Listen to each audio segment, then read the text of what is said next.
नमस्कार। आज हम इस वीडियो में इलेक्ट्रिकल की और कुछ इम्पोर्टेंट ऑब्जेक्टिव क्वेश्चन के बारे में डिटेल में डिस्कशन करेंगे। और अगर आपको वीडियो अच्छा लगता है तो सब्सक्राइब जरूर कीजिएगा। तो देखो आज का पहला क्वेश्चन शुरू करते हैं। पहला क्वेश्चन देखिए, JFET देखो जो JFET है वो एक करंट कंट्रोल डिवाइस है या फिर वोल्टेज कंट्रोल डिवाइस है या फिर कॉम्प्लीमेंट्री डिवाइस है या फिर लो इनपुट रेजिस्टेंस डिवाइस है। तो इसका आंसर होगा जो JFET है वो हमारा एक वोल्टेज कंट्रोल डिवाइस है। तो ऑप्शन नंबर 2 होगा इसका करेक्ट आंसर। तो देखो ये जो हमारा JFET है ये एक वोल्टेज कंट्रोल डिवाइस कैसे है। देखो जो JFET है ये हमारा एक ट्रांजिस्टर है और जो ट्रांजिस्टर होता है वो 2 टाइप का होता है। एक होता है BJT means bipolar junction transistor. Second जो होता है FET means field effect transistor. जो BJT ग्रुप में जो हमारा ट्रांजिस्टर आता है वो होता है हमारा करंट कंट्रोल डिवाइस। ये जो करंट कंट्रोल डिवाइस है ये हमारा BJT वाला ग्रुप में आता है। और जो FET वाला ग्रुप में आता है वो होता है वोल्टेज कंट्रोल डिवाइस। FET में जो आता है वो होता है वोल्टेज कंट्रोल डिवाइस। और FET में हमारा JFET और MOSFET ये दोनों आते हैं। तो क्वेश्चन में क्या है JFET, ये जो JFET है ये हमारा इसीलिए वोल्टेज कंट्रोल डिवाइस है। तो ऑप्शन नंबर 2 होगा इसका करेक्ट आंसर।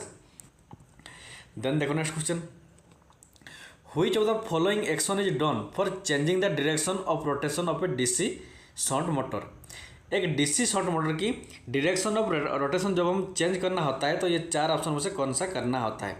उसका जो सप्लाई वोल्टेज का पोलैरिटी होता है उसको चेंज करना होता है, या फिर आर्मेचर टर्मिनल को रिवर्स करना होता है, या फिर resistance added in series with field winding के सीरीज में एक्स्ट्रा रेजिस्टेंस ऐड करना होता है, या फिर सप्लाई वोल्टेज को कम करना होता है। तो इसका आंसर आएगा, देखो क्वेश्चन कहता है मान लो कि DC शॉर्ट मोटर इस डायरेक्शन में घूम रहा है, इसको उसका direction of rotation opposite means इस डायरेक्शन में करना होगा।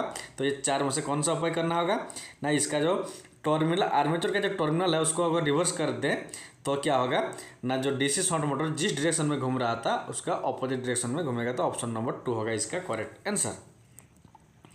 देन देखो next question, Which of the following class of insulation has highest temperature withstand capability। देखिए जो हमारा इंसुलेशन होता है उस ये देखिए इतना सारा ग्रुप होता है इंसुलेशन का, YAEBFHC इतने सारे ग्रुप होता है। इनमें से कौन सा ग्रुप का टेम्परेचर विथस्टैंड कैपेबिलिटी सबसे ज़्यादा मीन्स मैक्सिमम टेम्परेचर में भी उसका कोई भी इम्पैक्ट नहीं होगा, वो कौन सा ग्रुप का इंसुलेशन है। क्लास A टाइप का या फिर क्लास H टाइप का या फिर क्लास C टाइप का या फिर क्लास B टाइप का।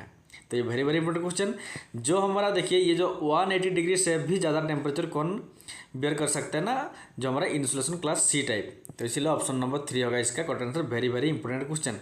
कौन सा इंसुलेशन कौन सा क्लास का इंसुलेशन सबसे ज़्यादा टेम्परेचर में सबसे ज़्यादा टेम्परेचर विथस्टैंड कर सकता है, उसका कैपेबिलिटी सबसे ज़्यादा किसका है ना, जो हमारा क्लास C टाइप का है। तो ऑप्शन नंबर 3 होगा इसका करेक्ट आंसर। उसके साथ साथ ये भी याद रखना होगा जो क्लास Y टाइप वो मैक्सिमम 90 डिग्री टेम्परेचर तक रहता है, और जो क्लास A टाइप वो 105, class E type 120, class B type 130, F type 155 और H टाइप 180 डिग्री, और जो C टाइप होता है वो 180 डिग्री से भी ज़्यादा डिग्री टेम्परेचर को उस मतलब कोई भी इफेक्ट नहीं होगा अगर 180 डिग्री से भी ज़्यादा डिग्री सेल्सियस में हीट करेंगे। तो ऑप्शन नंबर C होगा इसका करेक्ट आंसर।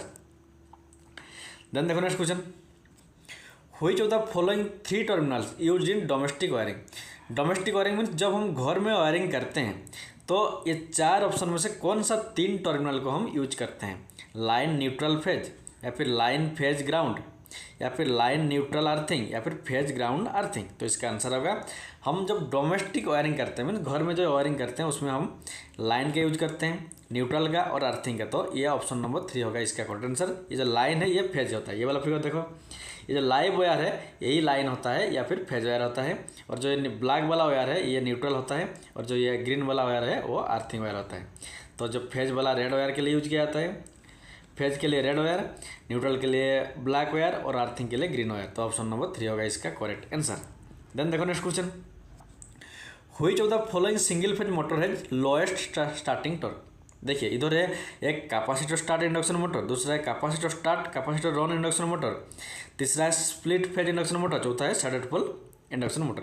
इनमें से कौन सा इंडक्शन मोटर का सिंगल फेज इंडक्शन मोटर का स्टार्टिंग टॉर्क सबसे कम है। तो इसका आंसर होगा जो शेडेड पोल इंडक्शन मोटर होता है इसका स्टार्टिंग टॉर्क सबसे कम होता है, तो ऑप्शन नंबर 4 होगा इसका करेक्ट आंसर। ये वाला फिगर देखिए, ये होता है हमारा एक शेडेड पोल इंडक्शन मोटर का फिगर। इसमें देखिए 2 पोल है, ये एक पोल है मैग्नेटिक पोल, ये और एक पोल है।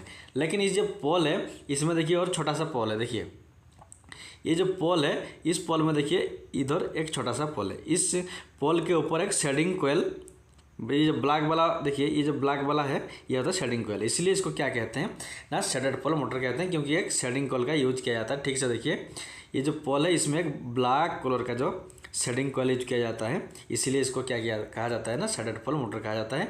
और इसका स्टार्टिंग टॉर्क सबसे कम रहता है, तो ऑप्शन नंबर 4 होगा इसका करेक्ट आंसर।